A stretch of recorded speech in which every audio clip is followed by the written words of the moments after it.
बारिश की चंद बूंदों के बाद अंतर्राष्ट्रीय महत्व का शहर रक्सौल हो या ग्रामीण इलाके, सड़कों पर बहता पानी, जमीनी भ्रष्टाचार की तस्वीरें और बेबसी की कहानी बनती जा रही है।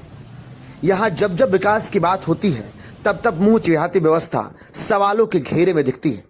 बिहार का नाम अक्सर संभावनाओं वाले राज्य की तरह लिया जाता है, लेकिन जब यही संभावनाएं भ्रष्ट तंत्र में घुलने लगती है तो विकास शब्द महज पोस्टर पर चिपका एक स्लोगन बनकर रह जाता है, जो बारिश की एक बौछार में सड़क के गड्ढों के साथ बह जाता है और सड़क पर चलने वाले यात्री ऐसे ही गड्ढे में गिरे मिलते हैं।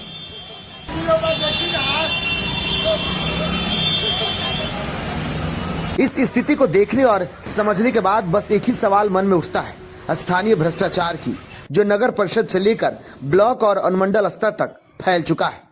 योजनाओं की घोषणाएं तो होती हैं, पोस्टर छपते हैं, उद्घाटन भी होता है, लेकिन धरातल पर जो होना चाहिए वह नहीं होता है। हर साल करोड़ों रुपए की योजनाएं, जल नल मिशन, मनरेगा, नाला निर्माण, नाली सफाई, शहरी सौंदर्यीकरण फाइलों में पूरी तरह हो जाती है, लेकिन जनता की गलियों में विकास का नामो निशान नहीं दिखता। अब जरा समझिए, आज सोशल मीडिया पर अगर कोई युवक हथियार लहराता हुआ दिख जाए तो प्रशासन की त्वरित कार्रवाई देखने को मिलती है, लेकिन जब यही सोशल मीडिया या पत्रकार किसी भ्रष्टाचार की तस्वीर दिखाते हैं, जैसे कि टूटी नालियां, बंद नल, सालों से भरा गंदा पानी, अधूरे निर्माण, तो कोई अधिकारी या कोई मंत्री संज्ञान नहीं लेते, क्योंकि एक को सबूत का अभाव दिखता है और दूसरे को वोट बैंक की लालच। क्या यह चयनात्मक कानून व्यवस्था जनता के हित में है? तो जवाब होगा नहीं।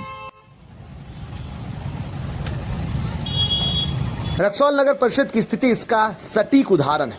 हर साल नाला बनता है, उद्घाटन होता है, फिर वह टूट जाता है और अगले साल फिर उसी जगह निर्माण कार्य के नाम पर टेंडर निकाला जाता है। एक ही कार्य में बार बार पैसा खर्च होता है, लेकिन परिणाम वही का वही। नाली जाम, नालों का पानी घरों में घुसना, स्कूल जाते बच्चों का फिसल कर गिरना, दुकानों में जल भराव, यह सब अब आम हो गया है।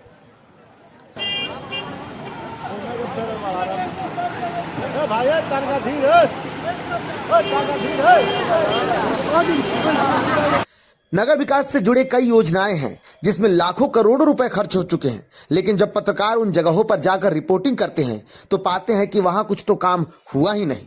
नाले की सफाई के नाम पर हर साल करोड़ों का भुगतान, लेकिन वार्डों में पानी की टंकी गंदगी से अटी पड़ी है, नालियां बजबजा रही हैं। आज जरूरी है कि जिस तरह अवैध हथियार, जाली नोट, शराब आदि मामलों में त्वरित कार्रवाई होती है, उसी तरह विकास योजनाओं में लूट, भ्रष्टाचार और मिलीभगत पर भी कठोर कदम उठाए जाए।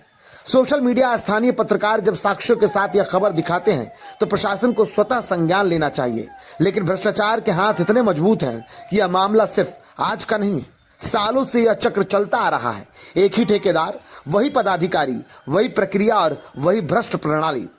अगर कहीं कोई कार्रवाई होती भी है तो दोषी कुछ दिनों में जमानत पर बाहर आकर फिर वही काम करने लगते हैं। जनता का यह सवाल वाजिब है, हमारे टैक्स का पैसा कहां जा रहा है? सरकार की जिम्मेदारियां सिर्फ योजनाएं लाने की नहीं, उन्हें ईमानदारी से लागू करवाने की भी होनी चाहिए। जब तक भ्रष्टाचारियों की जड़ पर प्रहार नहीं होगा तब तक बिहार का विकास पानी में बहता रहेगा और वोट मांगने वाले आपसे सीना तान कर वोट मांगते रहेंगे।